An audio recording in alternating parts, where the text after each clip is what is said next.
esker. Osasunaren arloa alde batera utzi eta oraingo honetan euskara eta kultura izango dugu izpide. Ordenari jarraituz, oraingo honetan Olatzek hartuko du hitza lehendabizikoz eta Jose Ignacio bukatuko luke. Galdera bakarra planteatzen da arlo honetan ere eta 2 minutuko tartea izango zute erantzuteko eta ondoren bai errepikarako beste minutu bateko tarte bat. Zein dira hizkuntz politikan eta kulturan alderdi bakoitzaren lerro nagusiak? Olatz, nahi duzunean? Bai, lehenik azpimarratu nahi nuke guretzako kultura terminoak duen dimensio osoa, ez? Izan ere, ekintza konkretuak antolatzetikan haratago kultura guretzako izan eta egiteko modu bada, eta beraz, zeharkakotasunaren dimensio hori bere baitan dauka. Hau, kontzeptu hau, aurreko legealdian asko landutako kontua izan zen. Bueno, Tolosa berez bada, ez, referentzia gune bat kulturaren esparruan. Askotan esaten dugun hortasun zeinu bat dela, ez? Prekampaina honetan kultur eragile ezberdinekin hitz egiteko aukera izan dut, eta hauek ia guztia gainera eskatu didatena da udaletxeak administrazioak orokorrean sormenari lekua utzi behar diola, ez? Askotan oztopo gehiegi jartzen ditugulako, beraz ekintzaileetasunari bidea erraztu egin beharko litzaiokela eta ez oztopoak bilatu. Baita ere, komentatzen zuten eskualdetik kanpo dauden beste hainbat esperientzi kulturalekin sinergiak bilatu behar direla, eta bat, inguruko bat esatearren, Donostia 2016 aipatu nahi nuke. Baina herrian bertan sustatzen diren kultur ekimen ezberdinen arteko sinergiak baita ere birpentsatu egin behar dira, ze kultur kalitatea handikoak dira, eta seguraski sinergia horien bitartez dimensioa handigo bat beharko lukete izan. Tolosako berezkoa duen ekintzailetasun kultural horri lagundu egin behar dio administrazioak. Euskararen esparruan, euskararen normalizazioaren barruan, bermatuta dago euskararen bizi iraupena, baina ez aldiz bere bizi indarra. Beraz, erabileran jarri beharko genuke azpimarra, konkretuki aisialdiko denboran, eta administrazioaren esparruan lan hizkuntza euskara izateaz gain, udala eta herritarren arteko lan hizkuntzan euskara lehenetsi beharko litzateke, baina beti ere herritarrarekin adostasunean. Oso ondo, mila esker, Ibai, zure txandan, eduzuna. Bai, bueno, guretzako argi eta garbi dago euskara izan barrula komunikazioako hizkuntza nagusi, nun bestela Tolosaldean ez baldin badugu egiten euskararen aldeko politika aktiboak, eta hauek esparruz esparru garatu barria. Enpresa munduan badukagu hito importante bat, eta beran euskara planak sustatu beharko genituzke, udalean eguneroko lan hizkuntza izatea bilakatu behar dugu langileen artean, eta hortarako planak ere martxan jarri behar dira. Komunikabide euskaldunak, hemen gaudenak, zaudetenak hau antolatzen, indartzen saiatu behar dugu, zuek izan zaitezen komunikazio eta informazio bide nagusi euskaraz egiten duzuelako lan. Gazteen artean argi daukagu, bai kirola, bai aixiari loturiko espazioiek euskaldun du behar ditugula gehiago, eta euskalduntzea doakoak izan behar du, hori argi daukagu eskubide badalako. Kulturari dagokionez, eta ez nago ados lehen esaten zana ez, badirudi Tolosa geldi dagola, Tolosa sortzailea da izatez, ez dagon udala egonda, Tolosak daukan dinamismo izugarria da, eta eskerrak izarte zibil eta sortzaile aktibo asko dauzkagun egonda, ez, badirudi udalak dago ongealako muga izan gehala. Irutzen zait sortzaile eta norbanakoi indartu behar ditugula, badauzkagulako, herri eragileek eta herri ekimenak indartzen jarraitu behar dugu, musikarria, lapiko fest, eta holako dinamikak izugarria beratxak dira.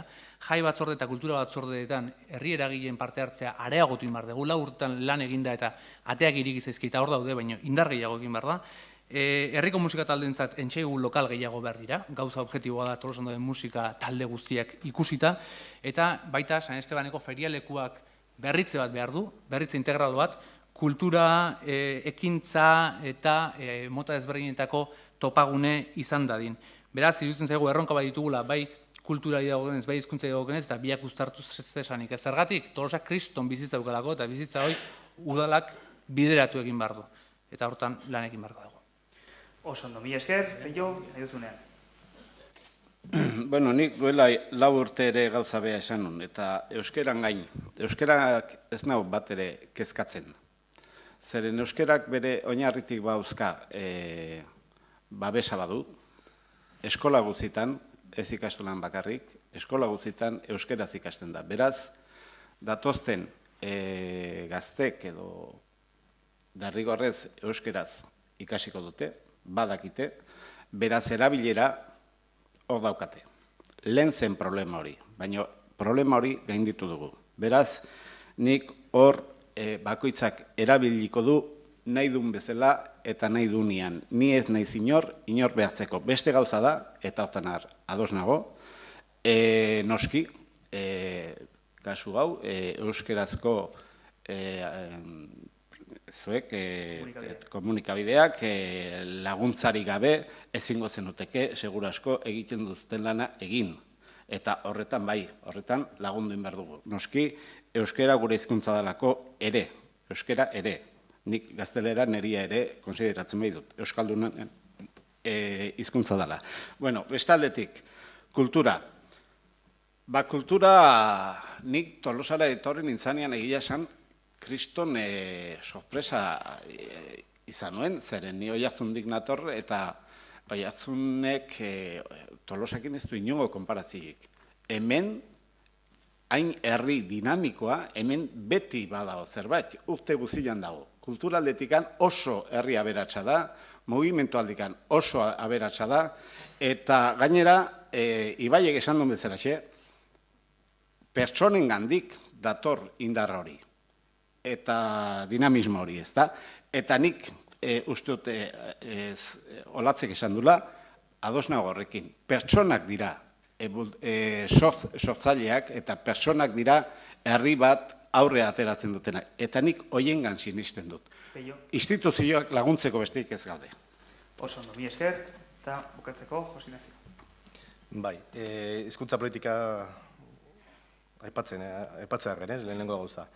Bueno, nik uste, euskaraz bizitzeko eskubidea dugula Tolosarrok, noski, nola ez, hori bermatua dagoela. Eta esan duzun bezala, Tolosan zorionez, euskararen ezagutza deno dakigu noraino iristen dan, ez? 40 urte baino gutxiago dutenek, ia denek, euskaldunak dira. Hala eta guzti, nire ustez, noski, ezagutza gauza bat da eta erabilera, segurazki beste gauza bat, eta erabilera bultzatu beharko genuken gauza bat da. Eta bestalde, ez dugu ahaztu behar, hizkuntza eskubideak errespetatu behar direla. Eta, noski, soili gaztelera mintzatzen direnek, bere eskubideak ere bermatu egin behar dira. Bueno, kulturari buruz. Bereziki, Tolosako sortzailei, lehen aipatu da ez, Tolosako sortzailei lagundu behar zaie.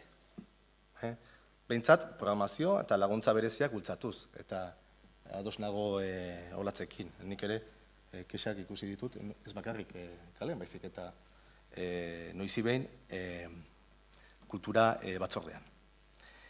Bestalde, Tolosako museoak eta antolatzaileak badaki guztiak zailtasuna dituzten oraingo garaietan, krisi garaietan. Eta beren lana nola gelditzen den, erdi-purdi batzutan, ez? Horregatik udaletik, beste instituzioetatik ere laguntza lortzen lagundu behar dugu. Iraganean hori gertatu da, ekarri ditugu, nolabait laguntzak beste Eusko Jaurlaritzatik, Espainiako Gobernutik eta bar. Eta nik uste dut hori ere nolabait sustatu egin behar dela edo lagundin behar dela udaletik. Jaiei buruz ere zerbait esan nahi nuke, nolabait, behintzat, inautiritan pentsatuz eta, nolabait, bere filosofia tradizionala denala ez, baina berreskuratu egin behar dugula. Jose Ignacio, 10 segundo. Bukatu dira? Bueno, horrengoan. Mila esker, eta orain bai lintzatuko bezala, orain erreplikarako tarte izango dugu, Olatzek hartzen ditza. Bai, nik euskara eta kulturaren izenean, bai, azpimarratu nahi nuke, gurea den euskara, gurea sentitzen dugun kultura, erabili beharko genukela gure artean batasunerako eta inoiz ez zatiketerako. Baina leheno aipatu duten kultur kontzeptu horren baitan, horrek izan zituen emaitza importante batzuk gure herrirako ez, eta bat aipatzearen zine bonoa, edo areto honetan bertan antzoki honetan egiten dira hainbat eta hainbat gauza ez. Kulturaren barruan beraz kokatu ditugu guk, bai berdintasuna 2008 urtean Tolosan onartu zen estatu mailako lehen ordenantza, bide horretik jarraitzea proposatzen dugu, kirola baita ere, Usabal polikiroldegia polikiroldegiaren arrakasta agerikoa da, ez? Zorra aipatzen zuen leno, ibaiek zorra ez baino inbertsio bada, eta horregatik dauka, polikiroldegiak daukan arrakasta, baina kirola gainea herritar guztietara beharretara egokitzeteko badago proiektu bat hainbat herritarrek lantzen ari direna eta gazteria ez di denbora eramaten. Mila esker Olatz, Ibai, nire duzunean. Ez, argi dagoena da hemen hizkuntza aldetikan jakintzaren inguruan ez dago arazoa, hau da D eredua nagusi, hemen erabileran datzagakoak, eta erabileran datzagakoak hizkuntza minorizatu bat dagoelako, hau da, kanpotikan etortzen zaizkigun inpakto guztia gaztelerazkoak dialako, eta beste hizkuntza batzu diralako, horregatik politika afirmatiboak garatu eta garatzen jarraitu behar dugu, eta erabilera sustatu eta indartu behar dugu, eta hortan fokoa jarri behar dugu, ez? Bestela, jakintza erabiltzen da hizkuntza bat hil egiten da. Bestalde, argi dagoena da, ekintzaileak sustatu eta indartu behar ditugula. Gure aldetikan behintzat argi izan duguna da, 4 urte hauetan azpiegitura berriak zaizkielako, bai auzotako elkarteek urtero erabiltzen dituztenak, eta bestalde, baita eragileak behar izaten dituztenak, eta beraiek esan digutenak zer behar izaten zituzten, ez? Kulturbonoa baita martxan jarri da, argi daukagulako, ez bakarrik ekintzaileak, baizik eta kultura konsumoa ere sustatu behar dela herritarren artean, ez? Orduan nik uste bide hortatik goazela eta sakondu egin behar degula. Mila esker, Peio, nire duzunean. Bueno, hemen kulturaldetik askoa aipatu lehizke, baino batzuk aipatzeatik edo oinarria kaso behar baldin bada aipatzagatik. Nik uste dute lehen esan dudan bezala personak direla mugitzen dutenak herri bat, eta hain zuzen personakin batean nik uste dut Tolosan eta asko daude soziedade beak dira. Eta Tolosan bezala leku gutxitan ikusten dira inbeste soziedade. Eta gaina, ze martxa duten, eta nik zerbait aipatzagatik, minutu bat bestik ez bai dago hemen hitz egiteko, errekonozimentu bat eta udaletxetik bereziki aipatuko nituzke talde hauek, ez, soziedadeak. Oso ondo, mila esker, eta bukatzeko, Jose Ignacio, nire duzunean. Bai, bukatzeko eta ez errepikatzeko, kirolari buruz zenbait irizpide, oso azkar. Aizia eta kirola jarduerak batera bultzatzea, hori izango izateke nolabait helburu, eta gero Usabal jaiegunetan eta igande arratsaldetan ere genuke irikita egotea.